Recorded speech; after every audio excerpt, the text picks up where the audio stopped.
Hello दोस्तों, स्वागत है आप सभी का टू द पॉइंट के इंडियन इकोनॉमी के सेशंस में। हमने पिछले चैप्टर में ग्रोथ और डेवलपमेंट के बीच बेसिक डिफरेंस देखा हुआ था और हमने देखा कि ग्रोथ जो है वो ज़्यादातर डेवलप्ड कंट्रीज खुद के बीच कंपैरेटिव एनालिसिस के लिए इस्तेमाल करते हैं, लेकिन इंडिया जैसे डेवलपिंग कंट्रीज वो इकोनॉमिक डेवलपमेंट पर जो है ज़्यादा फोकस करते हैं।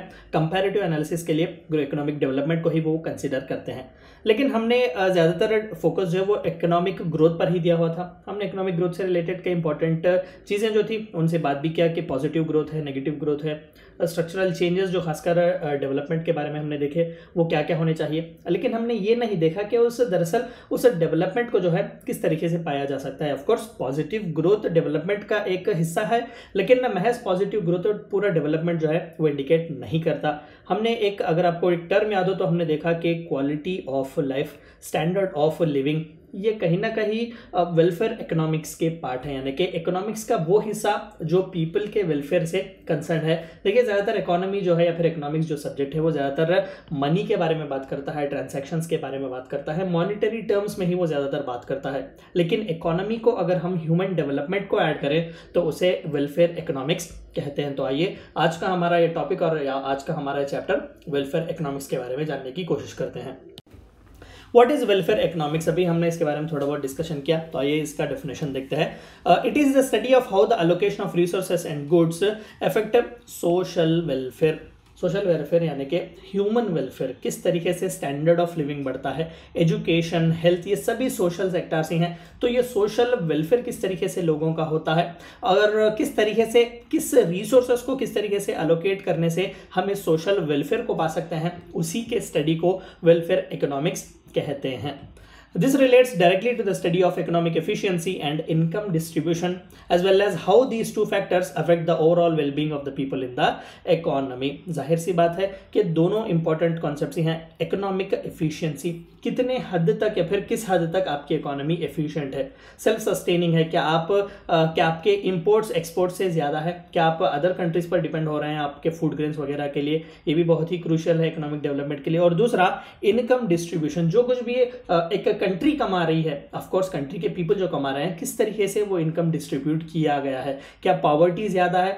ऑफ कोर्स ऑक्सफॉर्म जैसे एक इंपॉर्टेंट इंस्टीट्यूशन की रिपोर्ट अगर आप देखें, इंडिया जैसे कई डेवलपिंग इकोनॉमीज में जो है टॉप 10% जो रिच पीपल होते हैं वो कहीं ना कहीं 60 to 70% of the countries wealth जो है उनके हाथ में अक्यूमुलेट होता है, वो अग्रीगेट करके अपने हाथ में रखे हुए होते हैं। तो यहाँ पर ग्रॉस इनइक्वालिटीज हैं, पॉवर्टी जो है वो ज़्यादा है। तो इस तरीके के दो इंपॉर्टेंट कॉन्सेप्ट जो है इस वेलफेयर इकोनॉमिक्स की नींव आप कह सकते हैं, या फिर वेलबींग, पीपल के वेलबींग के लिए जो है इकोनॉमी बहुत ही क्रूशियल होते हैं।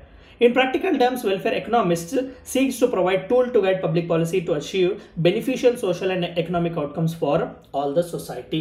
Of course, हमने ऑलरेडी देखा कि इकोनॉमिक्स और इकोनॉमिस्ट का काम यही है कि किस तरीके से स्केर्स रिसोर्सेस का इस्तेमाल किया जाए, लेकिन अगर उसी टारगेट में पीपल का वेलफेयर भी ऐड किया जाए तो वही इकोनॉमिक्स और वही इकोनॉमिस्ट जो है वो वेलफेयर इकोनॉमिक्स और वेलफेयर इकोनॉमिस्ट बन जाएंगे।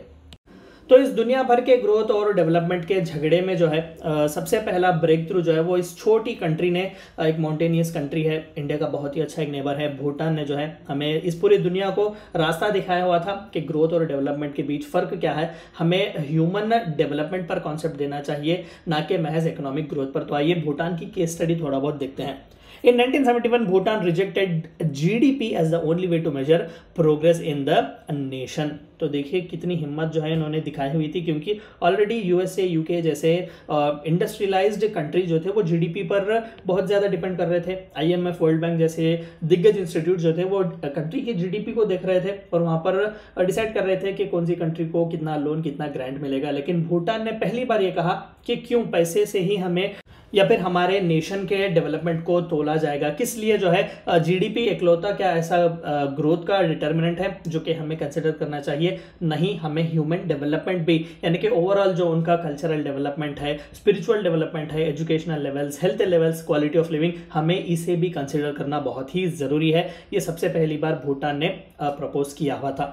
They considered gross national happiness as a real measurement for nation's development. Of course बहुत ही एक जीनियस तरीका है। देखिए अभी जैसे कि मैंने कहा कि 5 नहीं, 15 नहीं, $50 ट्रिलियन की भी अगर आप इकोनॉमी बना लें और वहाँ पर पर कैपिटा इनकम जो है वो 40,000 या फिर 50,000 समवेयर अराउंड है, लेकिन वहाँ पर इन्फ्लेशन 12-13% है, या फिर कभी कभार 30-40% तक भी इन्फ्लेशन का हाइक हो सकता है। तो ऐसे मामले में अगर आप करेंगे तो करेंगे क्या? मान लेते हैं कि ऑफकोर्स इकोनॉमी $50 ट्रिलियन की है, लेकिन 40% of the country population is poor, तो क्या इसे आप रियल डेवलपमेंट मानेंगे? वहाँ पर लोग ही खुश नहीं हैं वहाँ के इकोनॉमी से, वहाँ के इकोनॉमिक क्वालिटी जो है वो लोगों को भाती नहीं है, वहाँ पर लोग उस इकोनॉमिक सिस्टम से असंतुष्ट हैं, या फिर उन्हें एडिक्वेट इनकम सोर्सेस वगैरह नहीं मिलते। तो ऐसे मामले में जो है जाहिर सी बात है कि लोग खुश नहीं हैं, तो उस कंट्री को हम किस तरीके से डेवलप्ड माने? तो सबसे पहली बार भूटान ने हमें ग्रॉस नेशनल हैप्पीनेस का एक कॉन्सेप्ट दिया हुआ था।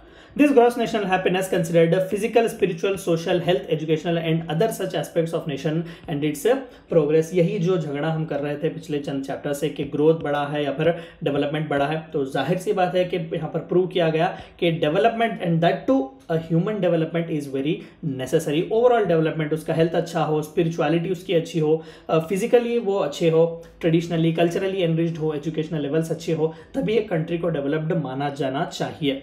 Gross national happiness consisted of 3 important aspects. तो उस वक्त ही 1970s में ही इन 3 कॉन्सेप्ट्स को देखा जाता था किसी कंट्री के ग्रॉस नेशनल हैप्पीनेस को चेक करने के लिए। सबसे पहला, higher real per capita income. Real per capita income, ऐसा नहीं कि भाई बस हाथ में 40,000 रुपए पर एनम पर कैपिटा है और इन्फ्लेशन रेट 7-8% है, ऐसा नहीं। इन्फ्लेशन रेट कम कीजिएगा, रियल पर कैपिटा इनकम जो है वो एक इंडिविजुअल सिटीजन के हाथ में कितना जा रहा है, कितना वो खर्चा कर रहा है, कितना खुश है वो अपनी इनकम से।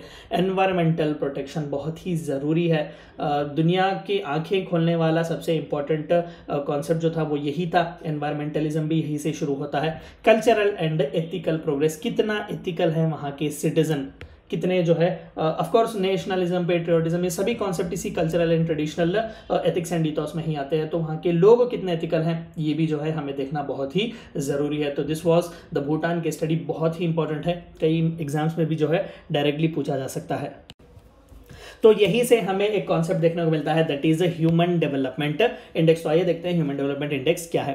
United Nations Development Programme introduced human development index in its first human development report prepared under the stewardship of Mahbub ul Haq in 1990। Mahbubul हक बहुत ही प्रोमिनेंट दिग्गज पाकिस्तानी इकोनॉमिस्ट हैं, वो फॉर्मर पाकिस्तानी फाइनेंस मिनिस्टर भी रह चुके हैं। तो इन्होंने सबसे पहली बार यूनाइटेड नेशंस को यह आइडिया दिया हुआ था कि रादर देन जीडीपी को, महज जीडीपी को, कंट्री के जीडीपी को देखने से बजाय आप पूरी दुनिया का अलग अलग कंट्रीज का एक लिस्ट बनाइए जहां पर उनके ह्यूमन डेवलपमेंट के इंडेक्सेस को जो है या फिर उनके ह्यूमन डेवलपमेंट के लेवल्स को जो है आप लिस्ट कीजिएगा कि कौन सी कंट्री टॉप में है, कौन सी कंट्री नीचे है, और उसी के बल पर जो है आप फाइनेंशियल ग्रांट्स वगैरह दे दें। तो यूएन डेवलपमेंट रिपोर्ट प्रोग्राम ने पहली बार जो है ये ह्यूमन डेवलपमेंट इंडेक्स इशू किया हुआ था 1990 में।